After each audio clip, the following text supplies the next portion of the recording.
दोस्तों आज मैं आप लोगों के सामने फिर से एक लेटेस्ट किस्म की अपडेट लेकर आया हूं। एपी सिंह बुढ़ा हो चुका है और वो सठिया गया है, उसकी अकल पे पर्दा पड़ चुका है और वो सीमा हैदर के लिए इस तरीके की भोंडिया हरकतों पे उतर आया है कि वो मतलब कोई भी मौका हाथ से नहीं जाने दे रहा।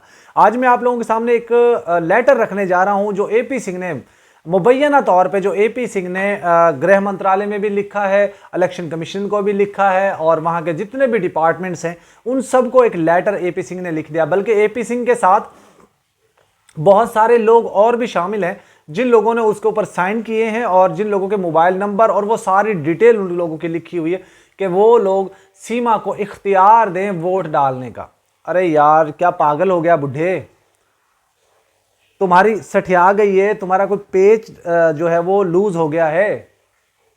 दोस्तों आप लोगों को पता है 2.5 साल से ज़्यादा इस केस को अरसा हो चुका है और जिसमें एपी सिंह हर वक्त दिन में, रात में, सुबह में, शाम में, शादी में, ब्याह में, खुशी में, गमी में, हर तरफ से हर जगह पे ये सोचता रहता है सीमा को कैसे रोकूं पाकिस्तान में जाने से, कैसे रोकूं उसको जेल जाने से। उसके लिए किसी भी हद तक जा सकता है। इवन दोस्तों आप लोगों ने देखा होगा अपने मुल्क की बहन बेटियों को ये गाली देता है, उनके ऊपर एफआईआर करवाने की बात करता है और एक पाकिस्तानी भगोड़ी औरत के लिए ये इतना आगे जा चुका, उसके लिए तीर्थ यात्रा करने जाता है, उसके लिए 400 किलोमीटर दूर एक बड़े मंदिर में जाता है फ्लाइट लेकर, उसके लिए गंगा में स्नान करने के लिए जाता है, उसके लिए मतलब अरे तुझे लेके तो सीमा को जाने चाहिए था क्योंकि वो अपवित्र औरत पवित्र होगी। उसका वो गंगा स्नान क्या कहते हैं उसको, गंगा जल उसके ऊपर डालकर उसको पवित्र करने के लिए, तो तू खुद भागा फिर रहा, क्या अपने गुनाह साफ करवा रहा है या तू सीमा के करवा रहा है या सीमा के गुनाह अपने सर पे ले रहा है।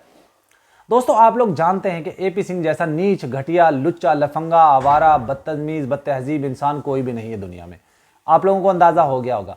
अब इसने एक और भोंडी हरकतें की है। इसने पहले भी कोर्ट कचहरियों में, अदालतों में, हर जगह पे सीमा को डिफेंड करने के लिए कोई कसर नहीं छोड़ी और हर जगह पे लेटर लिख के दिए, सीएम हाउस हो, पीएम हाउस हो और प्रेसिडेंट हाउस हो, मतलब यूपी स्टेट वो हो, हर जगह पे सीमा के लिए एक जो है एप्लीकेशंस लिख के दिए, चाहे उसके रहने को लेकर, खाने पीने को लेकर, वहाँ पे उसके बच्चों के एडमिशन को लेकर और उसके नए घर बना के देने को। और दूसरी अभी कुछ दिन पहले आपने देखा होगा ये इसको कुरुक्षेत्रा लेकर जाता है और वहाँ पे सीमा को एक सरकारी स्कूल का दौरा करवाया जाता है जैसे कोई सीएम या पीएम हो उसके साथ।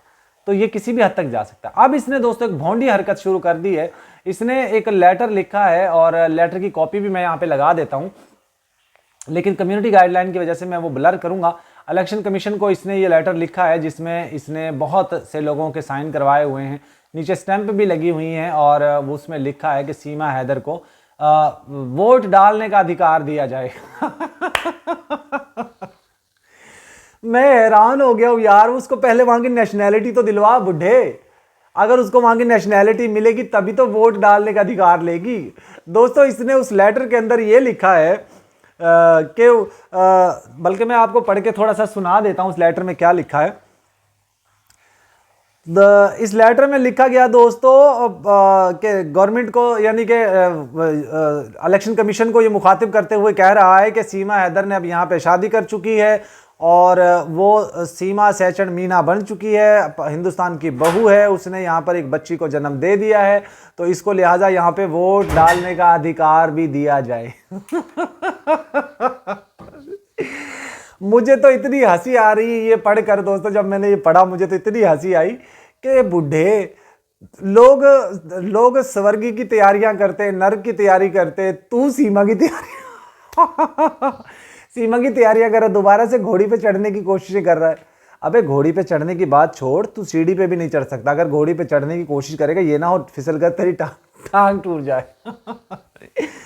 तो दोस्तों आप लोगों का क्या कहना है इस वीडियो पे जरूर कमेंट करके मुझे बताइएगा। अगर आप लोगों ने अपने ऊपर लाजमी समझना है कि इसके ऊपर सीमा पे तो ऑलरेडी हम लानते धिक्कार भेज रहे हैं, लेकिन एपी सिंह के ऊपर 10-10 फुट की लानते, पहले हम 36-36 इंच की लानते भेजते थे ना, अब इससे भी बड़ी बड़ी 200-200 फुट की, 300-300 फुट की, 500-500 फुट की लानते भेजे इसके ऊपर, धिक्कारें भेजे इसके ऊपर। बहुत सारे लोग ये कहते हैं लानते हम पे नहीं पड़ती क्योंकि हम सनातनी लोग हैं। भाई तुम लोग पर लानते नहीं पड़ती, धिक्कारें तो पड़ती। तो वो सारी धिक्कारें एक साथ इकट्ठी करके समेट कर एक कंटेनर में भर के ठूस ठूस के भर के सारी एपी सिंह के घर भिजवा देंगे दिल्ली में, क्योंकि ये नासूर है हिंदुस्तान का। ये वकालत के नाम पे एक बहुत बड़ा सफ़ेद रंग पीले रंग का धब्बा है। लोग काले रंग का कहते हैं, मैं पीला रंग का कहता हूँ। तो इसकी बहुत सारी और भी अभी जो है लेटेस्ट अपडेट आने वाली हैं, क्योंकि ये बुढ़ा जहाँ जहाँ पे भी एप्लीकेशन देगा हमारे पास सारे लेटर सारी चीज़ें आ जाती हैं। आप लोग जानते हैं बहुत सारे लोग हमारे पास कितने लोग जुड़े होते हैं जो हमें अपडेट कर रहे होते हैं, जो हमें इंफॉर्मेशन दे रहे होते हैं, जो हमें जानकारी दे रहे होते हैं, जो हम इनकी ठा ठा ठा बैंड बजाते हैं। तो आप लोगों ने कमेंट्स में राय अपनी ज़रूर देनी है और नेक्स्ट वीडियो का इंतज़ार कीजिएगा। उस वीडियो में बड़े खुलासे करूँगा। एक रबूपुरा से मैंने कॉल रिकॉर्डिंग की है, और कॉल रिकॉर्डिंग किसकी है? सीमा के लिए, जो अभी कल मैंने आप लोगों को बताया था कि फरहान को एपी सिंह ने डराया धमकाया और उससे ये कहा कि तुम यहीं पे रहोगे और तुम्हें वकील बनाऊंगा, मैं तुम्हें कहीं नहीं जाने दूंगा। तो सीमा ने फरहान से माफ़ी मांग ली है। किस बात पे माफ़ी मांगी है वो सारी चीज़ें अगली वीडियो में मैं बताऊंगा, और एक बहुत जल्द मैं आप लोगों को वो अपडेट दूंगा सीमा हैदर के जेल जाने के हवाले से, या उसको, क्योंकि आप लोग जानते हैं विनय सर इस केस में आए थे, उन्होंने कहा था दिवाली के बाद हम लोगों ने, अच्छा मज़े की बात सुनिए, विनय की बात की जाए तो दोस्तों स्वाहा स्वाहा स्वाहा हो गया, क्योंकि आप लोगों को पता है मैंने पहले ही बता दिया था विनय सर कुछ नहीं कर पाएंगे, वो आएंगे और लास्ट में ये कहकर एक साइड पे हो जाएंगे मैंने कोर्ट में केस डाल दिया है, अब कोर्ट की बारी है। जिस तरीके से मोमिन मलिक जी ने कहा था कि मैंने कोर्ट में केस डाल दिए, अब हैदर की बारी, हैदर आएगा तो कोर्ट से फैसला होगा। तो इसी तरीके से ये विनय सर भी ये बोलेंगे कि मैंने कोर्ट में केस डाल दिया, पीआईएल डाल दिया, अब कोर्ट का फैसला है, कब तारीखें लगती है, कब इस केस की सुनवाई होती है। तो मैंने कह दिया था कि वो इस तरह कह के साइड पे हो जाएंगे, नुकरे लग जाएंगे, और वैसे भी उनको शट अप कॉल दी गई तमाम तर जांच एजेंसियों की तरफ से, इसलिए भी वो खामोश है। तो ये सारी चीज़ों का खुलासा करेंगे नेक्स्ट वीडियो में। आज की वीडियो को सिर्फ यहाँ, आज की वीडियो को यहाँ बैंड करते हैं। तो गुड बाय।